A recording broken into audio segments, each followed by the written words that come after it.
Friends देखिए, ये the बाल पोयम का सेंट्रल आइडिया है। इसको आप समझ लेंगे तो आप इसको लिख पाएंगे।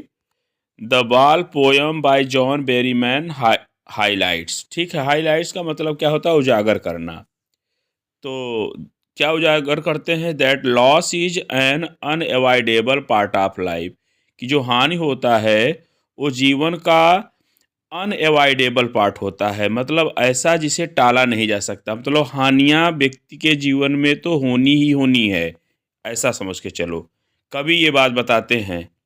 ठीक है, when the boy losses his ball, जब लड़का अपनी गेंद को खो देता है तो ही एक्सपीरियंसेस, तो वह अनुभव करता है। क्या अनुभव करता है?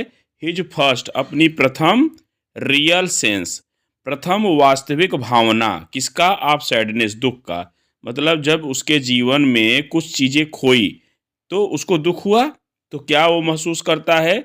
Real sense of sadness. फिर एंड एंड अंडरस्टैंड्स, और समझता है। क्या समझता है? That things can not always be replaced, कि जो चीज़ खो गई आपकी उसे हम रिप्लेस नहीं कर सकते, उसके जगह पर हम कोई दूसरा बदल कर उसे नहीं दे सकते हैं।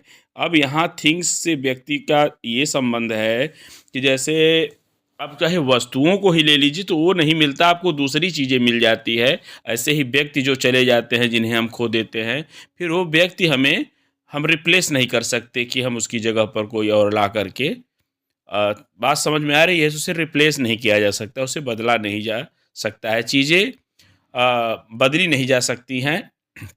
द पोएट सोच, कवि दिखाता है दैट सच मोमेंट्स, कि ऐसे क्षण हेल्प, मदद करते हैं ए चाइल्ड, एक बच्चे का, ग्रो इमोशनली, मतलब भावनात्मक रूप से बढ़ने में, एंड लर्न, और सीखने में, रिस्पॉन्सिबिलिटी, उत्तरदायित्व को, और उत्तरदायित्व को सीखने में भी मदद करते हैं ऐसे क्षण।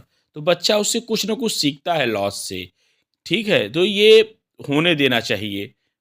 उस समय उस बच्चे को सांत्वना देने की कोई ज़रूरत नहीं है।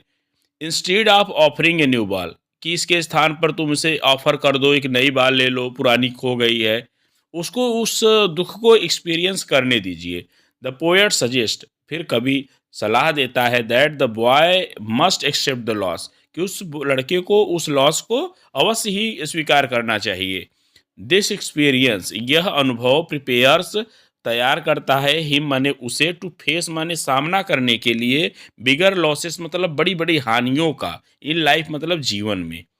तब वह जब छोटी छोटी हानियों को सहता रहेगा तो जीवन में बड़ी हानि हो गई तो भी वह उसे सह लेगा, विथ मिच्योरिटी, और कैसे? परिपक्वता के साथ। अदरवाइज वो तो पागल हो जाएगा, सोचेगा अगर पहली बार में ही उसको बड़ा झटका मिल जाए, बड़ी हानि मिल जाए, तो वो लड़का तो बौखला जाएगा। तो इसमें यही कवि बताते हैं कि यदि किसी को कोई छोटी छोटी हानियों पर दुख हो रहा है तो उस दुख को उसे अकेले ही फेस करने दो, आप उसमें उसका तुरंत निदान न करें। तो यही इस कविता का जो है सार है। आप इसे समझ गए होंगे, तैयार कर लीजिए।